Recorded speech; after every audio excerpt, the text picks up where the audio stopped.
and has in fact rejected that any proposal which crosses 42%, and also has brought down the ratio of the urban and the rural population to be benefited, makes the entire statement of the Congress party and the claims in the Congress manifesto of the Congress party murkier. The Bharatiya Janata Party would like to know from the government its stand, from the Prime Minister, from Mrs. Sonia Gandhi, who is the chairperson of the NAC, what is the stand on the food security bill. Bharatiya Janata Party would like to know that. Bharatiya Janata party जो राष्ट्रीय खाद्य नियम जिस पर चर्चा कई वर्षों से चल रहा है और जो कांग्रेस पार्टी के मैनिफेस्टो में भी रहा है, उस पर भारतीय जनता पार्टी कुछ सवाल करना चाहेगी। रंगाराजन कमेटी ने जो रिपोर्ट समर्पित किया है उसमें उन्होंने स्पष्ट रूप से कहा है कि देश के नेशनल एडवाइजरी काउंसिल का जो प्रतिवेदन है, जिसमें 72% लोगों को जो गरीबी रेखा के नीचे हैं उनको खाद्य सुरक्षा उपलब्ध कराना है। भारतीय जनता पार्टी ने जो रंगाराजन कमेटी का रिपोर्ट आया है उसमें मात्र 42% की बात की गई है। हम जानते हैं कि इस देश में अर्जुन सेन कमेटी जिसने महंगाई पर अपनी टिप्पणी दी थी, तेंदुलकर समिति जो महंगाई पर और महंगाई से जोड़ करके गरीबी पर अपना प्रतिवेदन दिया था, ये दोनों समितियों ने स्पष्ट रूप से उसके आधार पर नेशनल एडवाइजरी काउंसिल की अध्यक्षा सोनिया गांधी जी ने ये निर्णय लिया था कि देश के लोगों को महंगाई के समक्ष भूखमरी से बचने का रास्ता निकालेंगे। लेकिन रंगाराजन कमेटी ने उसे पूरी तरह से निरस्त करते हुए कहा कि ये संभव नहीं है और मात्र गरीबी रेखा के नीचे के लोगों को यह सुविधा उपलब्ध होगी।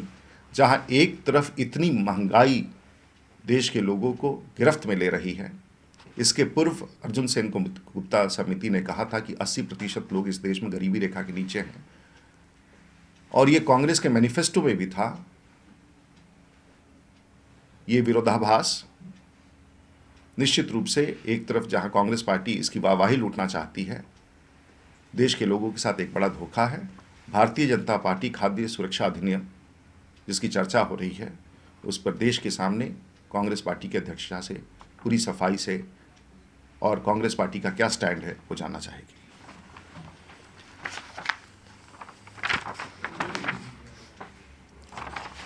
इस देश में कई राज्य हैं, विकसित राज्य भी हैं, लेकिन गुजरात ने एक अप्रत्याशित प्रतिभा हासिल की है और जो निवेशकों का कार्यक्रम, अंतर्राष्ट्रीय निवेशकों का कार्यक्रम गुजरात में चल रहा है, उसमें पिछले 2 दिन में 20,83,000 करोड़ के निवेश के समझौते पर हस्ताक्षर हुआ है और वो भी तब जब केंद्र सरकार हमेशा गुजरात सरकार की उपेक्षा करती रही है। और हमारी जानकारी में ये भी है कि गुजरात सरकार के साथ अनेक पब्लिक सेक्टर अंडरटेकिंग्स, अनेक लोक उपक्रम जो भारत सरकार के हैं, वो गुजरात सरकार के साथ समझौते पर हस्ताक्षर करना चाहते थे, निवेश के लिए हस्ताक्षर करना चाहते थे। उन्हें केंद्र सरकार के द्वारा, उनके केंद्र सरकार के कांग्रेस की सरकार के द्वारा रोका गया। उसके पश्चात भी आज 20,83,000 करोड़ के निवेश की समझौता पत्रों पर हस्ताक्षर हुए। भारतीय जनता पार्टी बड़े स्वाभिमान के साथ गुजरात के इस पहल पर गुजरात सरकार को बधाई देती है और इतना ही नहीं, भारतीय जनता पार्टी शासित सभी राज्यों में इसी प्रकार का निवेश और इसी प्रकार का माहौल है। हम समझ सकते हैं कि कांग्रेस की सरकार के लिए, केंद्र की सरकार के लिए और केंद्र और कांग्रेस शासित सरकारों में ऐसे निवेशों से उनके राज्यों में निराशा होती है। लेकिन गुजरात सरकार आज इस देश में विकास के लिए, निवेश के लिए एक मील का पत्थर साबित हुआ है और हम सब इसका स्वागत करते हैं। The Gujarat government in the investors conference which is being held there in last 2 days has succeeded in getting an investment MOU signed for 20,83,000 crores, which is historic. The Bharatiya Janata Party takes a great pride in welcoming the great initiatives of Gujarat Chief Minister Mr. Narendra Modi.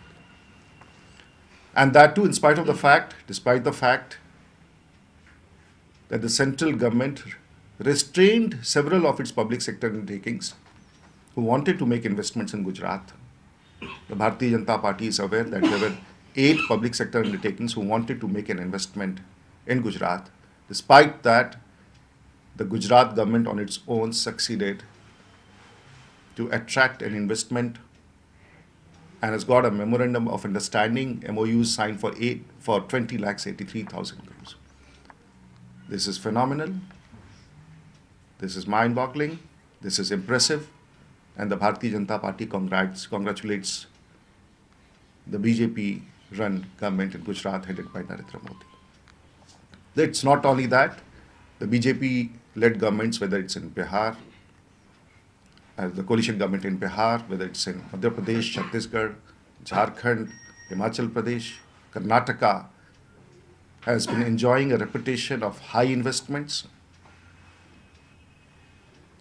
And certainly, Gujarat proves to be a benchmark for investment. Bharatiya Janata Party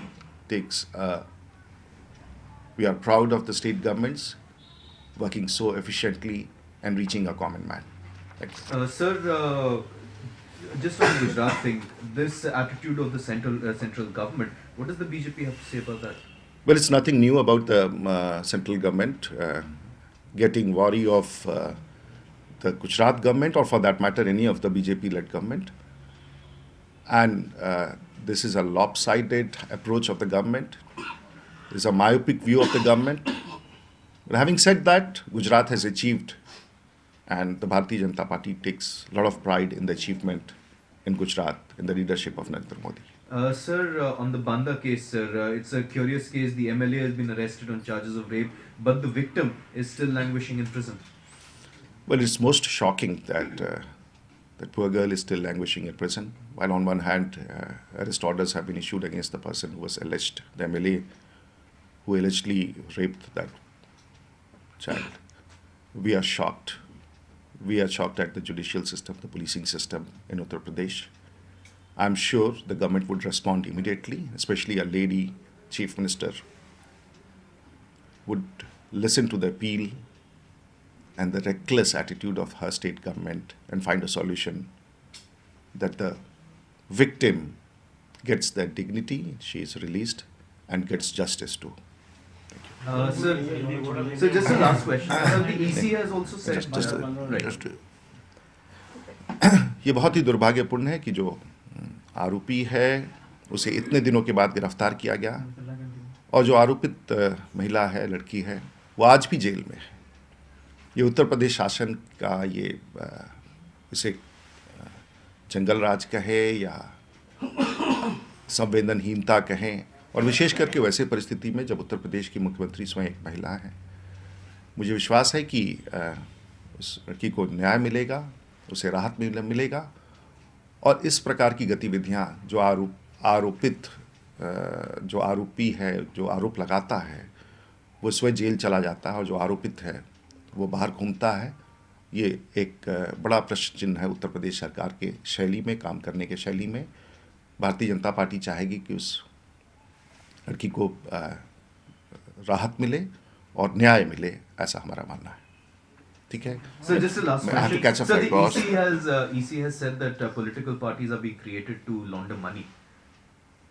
Well, I'm sure that the Election Commission will come back with a complete statement. What does he mean by that political parties are created? I'm sure he's talking about regional outfits. There's no national party can be created overnight, and no national party gets created because there are mandatory provisions.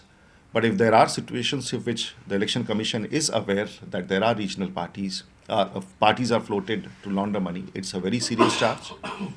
It's a very serious charge. The Election Commission must come out clear and must act upon it if it is so, and bring it to the light of the people. What is this mechanism? How these political parties are floated to launder money? The BJP would be very happy to know and would like the Election Commission to act on it. Great. Sir, last one. क्या सरकार ये मान चुकी है कि 35 रुपए से नीचे प्याज नहीं होगी? क्या 35 रुपए भी आम आदमी के लिए कम है? मैंने कह दिया ना, मैं तो सब तो कह सर, दिया। इस पे पर्टिकुलर देखिए, प्याज की कीमत 80 रुपये तक जा चुकी थी और सरकार ऐसे कह रही है कि वो 35 रुपये पर उसको नियंत्रित करेगी, जो अपने आप में महंगाई का 100% है। चाहे वो प्याज हो या फिर अंडा हो, हर खाद्य सामग्री की कीमतें इतनी बढ़ चुकी हैं कि जिस देश में 80% लोग 20 रुपये से कम पर अपनी ज़िंदगी व्यतीत करते हों, ये महंगाई तो देश में भूख से एक शवों का जाल बिछा देगी अगर सरकार इस पर कार्रवाई ना करे। लेकिन लगता है कि मनमोहन सिंह जी, सोनिया जी महंगाई के मामले में उन्होंने आंखें मूंद ली है, वो असंवेदनहीन है और ऐसा लगता है कि आम आदमी से यूपीए की सरकार का, श्रीमती सोनिया गांधी जी की सरकार का, मनमोहन सिंह जी की सरकार का कोई सरोकार नहीं है।